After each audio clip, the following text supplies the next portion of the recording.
Welcome to part 4 of me rebuilding this bike. Now, to kind of give the direction of how I'm going to approach this is I'm not going to really start replacing the parts until I actually figure out everything that's damaged. So I'm just going to keep just kind of taking pieces apart to inspect the extent of the damages. And as I'm going, I'm just making a list of the items that are damaged. So right now I have a list, and I'm gonna go over that once I finish taking a few more items off in this video, and then that can kind of give you an idea of roughly how much it's gonna be to get this bike back going, and what all that I'm gonna need to replace as far as the parts and things, and parts that I may be able to just kind of salvage and reuse. So it can be some possible cost savings depending on the extent.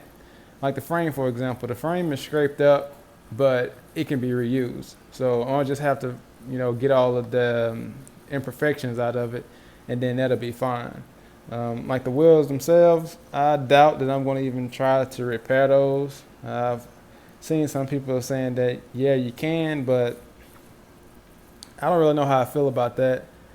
But I'm gonna go over what I've found as far as in my search to figure out any information I can as far as the previous owner on the bike. I've been doing some researching and I gotten a few leads, but I'll go over that. I'm not really 100% sure as far as the information that I've found, but I'll discuss that more in details later in the video as well. But as of right now, I'm just gonna go ahead and take off a few more items, and then I'm just gonna, once I get done doing that, I'll get the list and then I'll go over that with you guys.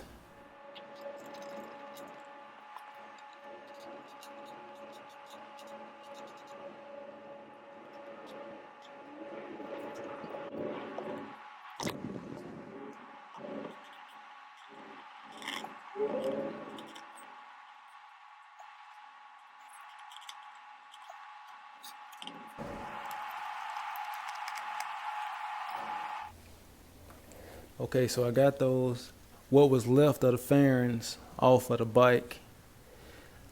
I went over the whole entire fairing.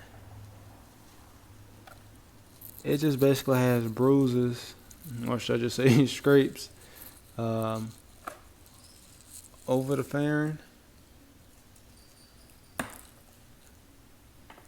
But the actual fairing itself, even on the back, is fully intact. So technically it could be reused, but considering this is the only pieces of the fairing I have left, I'm probably not going to be able to need to reuse it, because I need to replace pretty much all the fairings, and which is going to require me to get a fairing kit, which is going to come with pretty much everything. But the fairings themselves, if I needed to reuse them, they could be reused. Okay, now since we got those bottom fairings removed from the bike, I can kind of further inspect what's going on below here. But as you can see right here, the exhaust hanger is still in perfect condition. The other exhaust holder up here, it looks good. So when the exhaust muffler came off, it was just a complete rip. They didn't do any type of damages. It didn't bend the exhaust. It didn't rip off the hangers. It didn't do what I thought it would have done, considering the exhaust was on there. So maybe it just wasn't much, because I see it's on one hanger, so it just wasn't a lot really holding the exhaust muffler to the actual mid pipe. So it probably just came off super easy, I'm assuming, considering there's no real damage. Take a peek under here. Like the exhaust is just great, so I can definitely reuse that if I decide to just go the slip-on right. I said right. The slip-on route. I can just put another slip on here and call it a day. Or what I really want to do is just put a full system on it. But obviously that's going to increase the cost of rebuilding the bike. But I mean, it is what it is. On this side as well, the exhaust is totally fine. I do see we got a little bit of damage right here. Honestly, not even sure what to make out of what this even is. But the clamp is on there, it's totally fine. O2 sensor, everything is totally fine on this side. So let's tear back into it.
Got the front fender off the bike.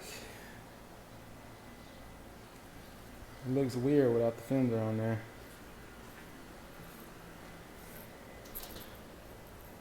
The fender is not usable whatsoever.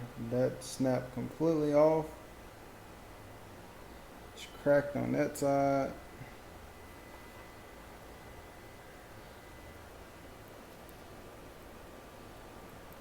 Only thing I can reuse from this is just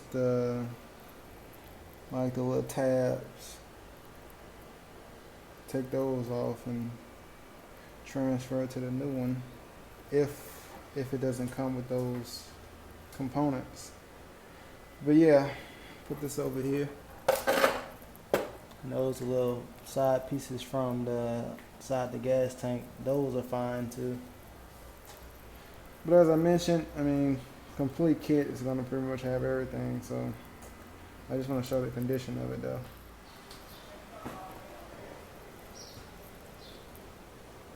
You see the radiator mount right here bent too. Basically this right here goes to this. I'm just going to straighten it up on the other side, but I didn't know that it was bent on this side too. See if I can get this pulled up a little bit.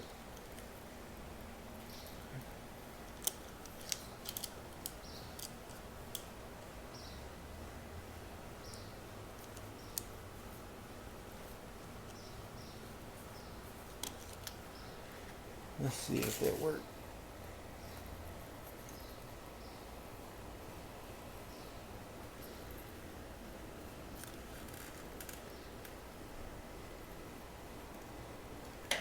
I'm trying to do this one-handed. I have to sit this down.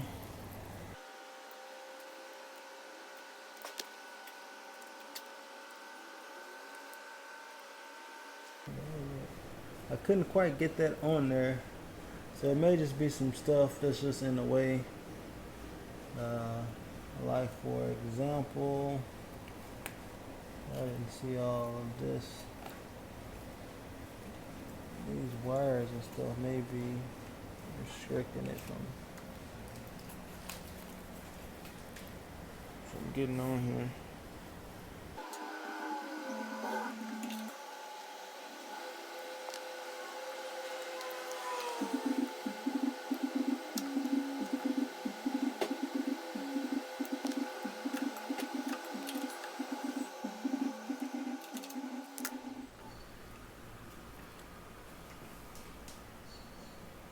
I will be able to reuse the brake reservoir Mostly everything on this handlebar is totally fine. I did notice that, well, of course, the reservoir is empty, but I noticed right here, you can see that this is loose. I don't know if it was done on purpose. Let's see right here. There's a little crack in here, but that's really no big deal. So I'm just gonna replace this whole little mechanism here, but that explains why the front brakes don't work. The brake line itself, it's still tight. I don't see any punctures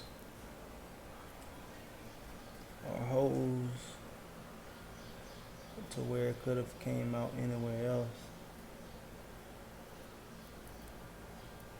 So the brake line, totally fine. So I would assume that the brakes are fine too. But I'm gonna eventually get to take those off too, and just to be sure. But most likely I should be able to reuse the brakes. If anything, once I take it apart, I may just go ahead and replace the pads. Back brakes are in perfect condition. They stop. That's basically how I stop the bike right now when I'm moving around, is with the rear brake. It still works. Everything's good. I may check not the rotors. Well, the rotors look still decent. The pads, I had to check those. Might have to replace those. But the brake line still has brake fluid in it. Reservoir, all of that looks good, so don't have to worry about doing that.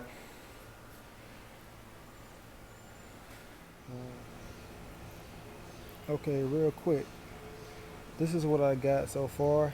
Now this is not the complete list. This is just me, just kind of as I'm going right now, what I noticed just right off top.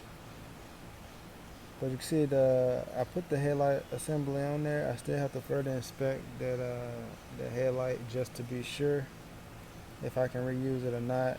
But as of right now, I just put it on the list.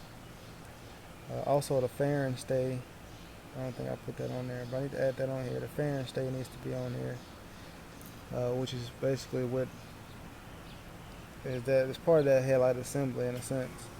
The rear subframe needs to be replaced, which is this right here missing. The spools down there, that's damaged right there. The wheels, which I showed, the tail light, of course, is part of the subframe. The fairings, the windscreen, I'm gonna go with an aftermarket windscreen. Of course, I gotta get the fairing bolts that go to the fairings, get the frame, fixed up. The stator and the stator case right here, need to get that replaced. The levers don't necessarily need to be replaced, but I'm gonna just get an aftermarket set. The triple tree, which is up here with the handlebars, basically. Just to replace all of that. The shift rod, as you can see right here, it's bent. The sprocket and chain, those may just need a good cleaning, but I'm gonna most likely just put a 520 kit on it. I put spark plugs. That's just basically just me just doing some maintenance, since I'm gonna pretty much have the bike apart anyway. Oil filter, air filter, I'm gonna go in the aftermarket air filter. The footrest, damaged. And the ignition button, basically to start the bike, is missing. Now this is just a rough estimate of what's gonna need to be done. But even looking over this, I mean, it's really not that bad. I know just looking at the bike from a whole, you might think, oh man, this is going to be a ton of money, but when you really just start putting down what needs to be done and the items that needs to be replaced, those items are really not that expensive. Um, I mean, the exhaust and maybe the fairings and the wheels. Okay, yeah, that'll be more on the expensive end. But once you add in the actual cost of them, I mean, you really not. It's not gonna be that much. I would honestly say I can probably get this done within a couple grand. Realistically, with me doing the work, because most of these items are not going to be that expensive. I put mirrors down here, but I don't even know if I'm going to put the factory mirrors back on here. If anything, I may just put some low profile mirrors, or I may not run mirrors at all. Not that I'm saying I recommend that you do that, but I don't have any on some of my other bikes. I went ahead and put fairing stay on here and the air inlets as well. I forgot those. There's two of them on both sides on the Honda. So I got to put that on here as well. I've been trying my best to figure out who the previous owner of this bike is. When I bought the bike, they basically give you the title, right? And the title shows who the previous owner of the bike is. Now, according to the title, the only thing it gives you as far as the previous owner is the name and where the bike was basically registered at. So that's pretty much literally all I have to go off of in trying to find out who owned this bike. Now, in my search, I found some information on my own, and I had some information provided to me on one of the YouTube videos. One of the people said that they know who it belongs to. And there's a dilemma with both what I found and what the person gave to me as far as who the previous owner of the bike is.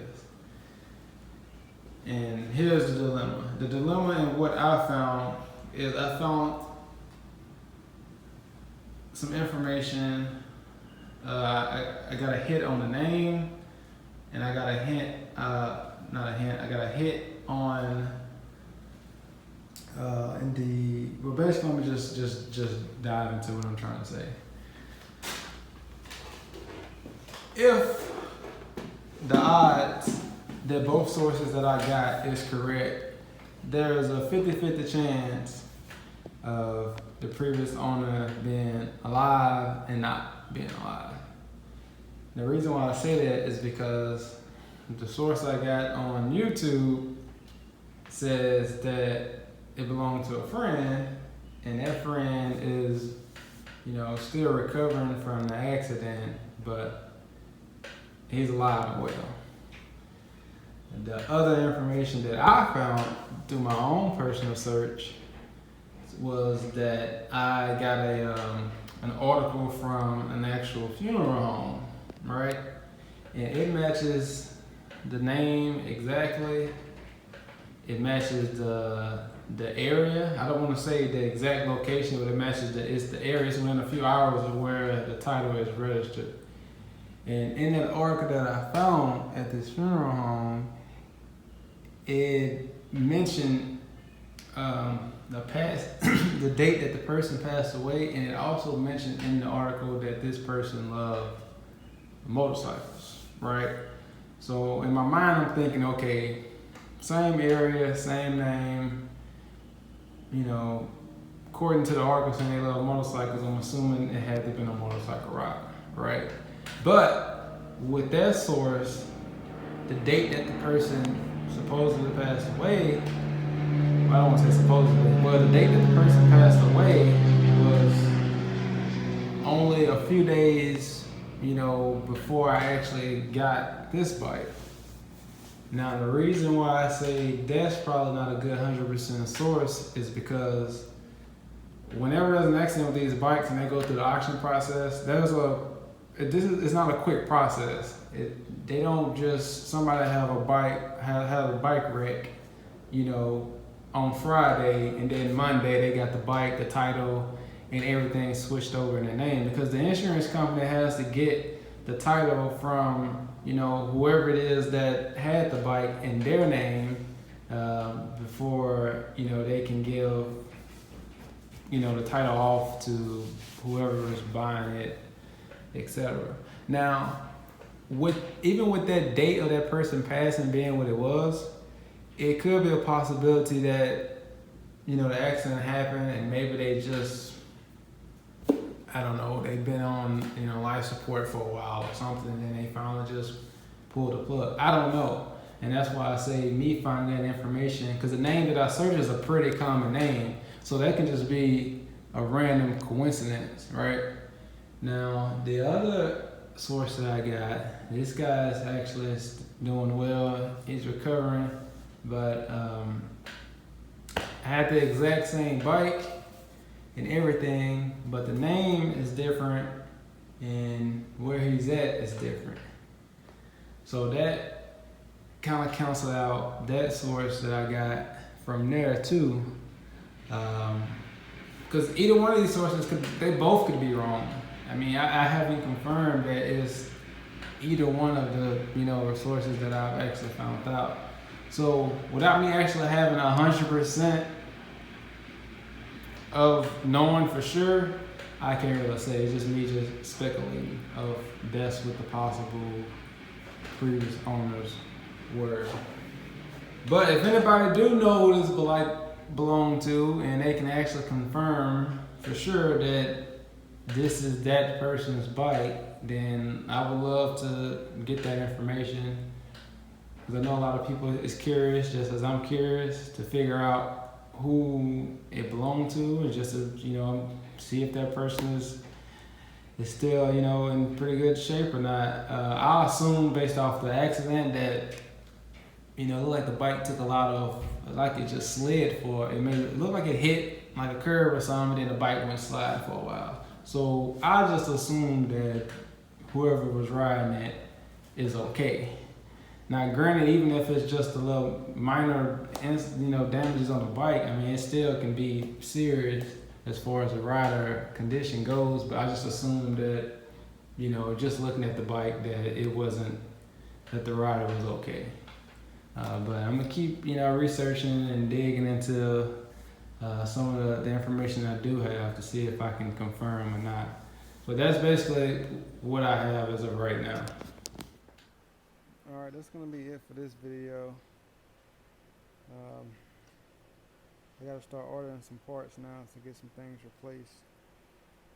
But yeah, stay tuned for the next video.